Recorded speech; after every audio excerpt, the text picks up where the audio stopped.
بسم اللہ الرحمن الرحیم۔ تمام دیکھنے اور سننے والوں کو میرا پیار بھرا سلام۔ یزید کی بیوی کون تھی؟ دوستو، آج ہم اس ویڈیو میں یزید کی بیوی کے بارے میں بتانے جا رہے ہیں۔ دوستو، یزید کی بیوی ایک باپردہ خاتون تھی۔ یزید اور ہند کی شادی سے پہلے یزید کی بیوی امام حسین علیہ السلام کے گھر میں کنیز کے طور پر کام کرتی تھی۔ یزید کی بیوی کا تعلق ایک یہودی خاندان سے تھا۔ ایک روایت میں ہے کہ جس وقت قیدیوں کو دمشق میں لایا گیا، اسی وقت ایک عورت یزید کی بیوی ہند کے پاس آئی اور کہنے لگی، اے ہند، ابھی کچھ قیدی آئے ہیں، انہیں دیکھ کر دل دہل اٹھتا ہے، آؤ وہیں چلتے ہیں۔ ہند اپنی چادر اوڑھی اور اس مقام پر آئی اور اس نے ایک خادمہ کو حکم دیا کہ کرسی لائی جائے۔ تبھی بی بی زینب کی نظر اس پر پڑی اور بی بی زینب ہند کو پہچان لیے اور اس نے اپنی بہن کلثوم سے کہا، بہن، آپ اس عورت کو پہچانتی ہیں؟ حضرت کلثوم نے کہا، نہیں، میں اسے نہیں پہچانتی۔ بی بی زینب نے کہا، یہ ہماری کنیز ہند ہے، جو ہمارے یہاں کام کرتی تھی۔ بی بی زینب کی بات سن کر بی بی کلثوم اپنا سر نیچے کر لیا اور بی بی زینب بھی اپنا سر نیچے کر لیا تاکہ ہند کی نگاہ اس پر نہ پڑے۔ لیکن ہند دونوں لڑکیوں کو برابر دیکھ رہی تھی۔ اس نے آگے بڑھ کر دونوں سے پوچھا کہ تم دونوں نے آپس میں کیا بات کی کہ اس کے بعد سر کو جھکا لیا؟ کیا کوئی خاص بات ہے؟ بی بی زینب نے کوئی جواب نہیں دیا اور خاموش کھڑی رہی۔ پھر ہند نے پوچھا، آپ کس علاقے سے ہیں؟ بی بی زینب نے کہا، ہم مدینہ کے رہنے والے ہیں۔ ہند نے جب مدینہ کا نام سنا تو اپنی کرسی چھوڑ دی اور احترام میں کھڑی ہو گئی۔ ہند نے کہا، بہن، کیا تم مدینہ والے کو جانتے ہو؟ زینب نے کہا، تم کس مدینہ والوں کے بارے میں پوچھ رہی ہو؟ ہند نے کہا، میں اپنے آقا امام علی کے بارے میں پوچھنا چاہتی ہوں۔ امام علی کے گھر کا نام لیتے ہی ان کی آنکھوں سے آنسو گرنے لگے اور بولی، میں اس گھر کی خادمہ تھی، وہاں کام کرتی تھی، مجھے اس گھر والوں سے بہت محبت ہے۔ بی بی زینب نے پوچھا، تم اس گھر کے کس افراد کو جانتی ہو اور کن کے متعلق دریافت کرنا چاہتی ہو؟ ہند نے کہا، میں امام علی علیہ السلام اور ان کے بیٹے امام حسن علیہ السلام اور امام حسین علیہ السلام اور ان کی پاک باز بیٹیاں زینب اور کلثوم کا حال معلوم کرنا چاہتی ہوں۔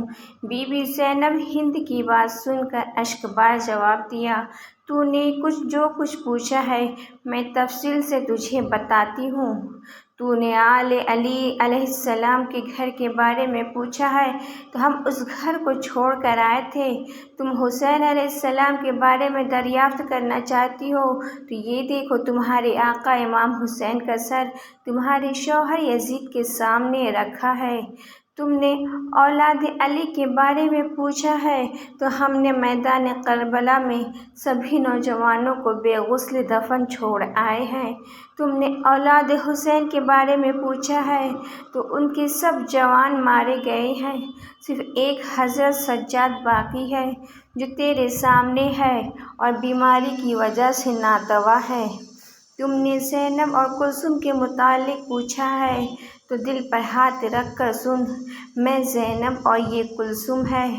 بی بی زینب کی بات سن کر ہند کی چیخ نکل گئی اور سر پیٹ کر کہنے لگی، ہائے میری آقا زادیوں، کیا ہو گیا؟ روتے روتے بے قابو ہو گئی اور ایک پتھر اٹھا کر اپنا سر پیٹنے لگی۔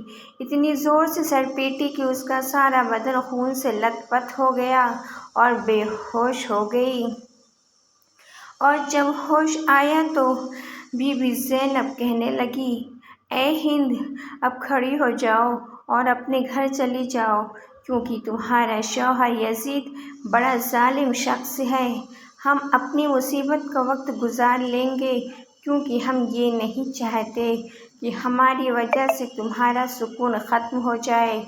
ہند نے جواب دیا، بخدا ہمیں اپنے آقا حسین سے زیادہ کوئی عزیز نہیں ہے۔ میری زندگی کا سارا سکون ختم ہو چکا ہے اور باقی لمحات اسی طرح گزار لوں گی۔ اور اے میری آقا زادیوں، میں آپ سے درخواست کرنا چاہتی ہوں کہ آپ سب میرے گھر آئیں، ورنہ میں بھی یہیں بیٹھی رہوں گی اور اپنے گھر نہیں جاؤں گی۔ اور ہند نے یہ کہہ کر کھڑی ہو گئی اور اپنی چادر اتار کر ننگے سر منہ کو پیٹتے ہوئے یزید کے سامنے آئی اور کہی، اے یزید، کیا تم نے حکم دیا تھا کہ میرے آقا امام حسین کا سر نوخ نیزے پر بلند کیے جائے اور دروازے پر لٹکا دیا جائے؟ یزید نے اپنی بیوی کو اس حال میں دیکھا تو فوراً اٹھ کھڑا ہوا اور بھرے دربار میں اس کا سر برہنہ دیکھ کر برداشت نہ کر سکا اور اٹھ کر اسے چادر پہنائی اور کہنے لگا، ہاں میں نے حکم دیا ہے، اب تو نواز رسول پر ماتم کرنا چاہتی ہے تو کر۔ لیکن حقیقت یہ ہے کہ ابن زیاد نے جلد بازی سے کام لیتے ہوئے امام حسین کو قتل کر دیا۔ جب یزید نے یہ جملے کہے تو اس نے کہا، اے یزید، تجھ پر لعنت ہو۔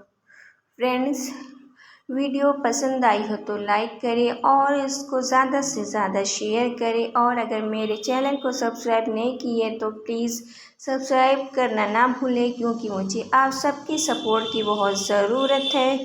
چلتی ہوں، دعاؤں میں یاد رکھیے گا، اپنا بہت سارا خیال رکھیے گا۔ اللہ حافظ۔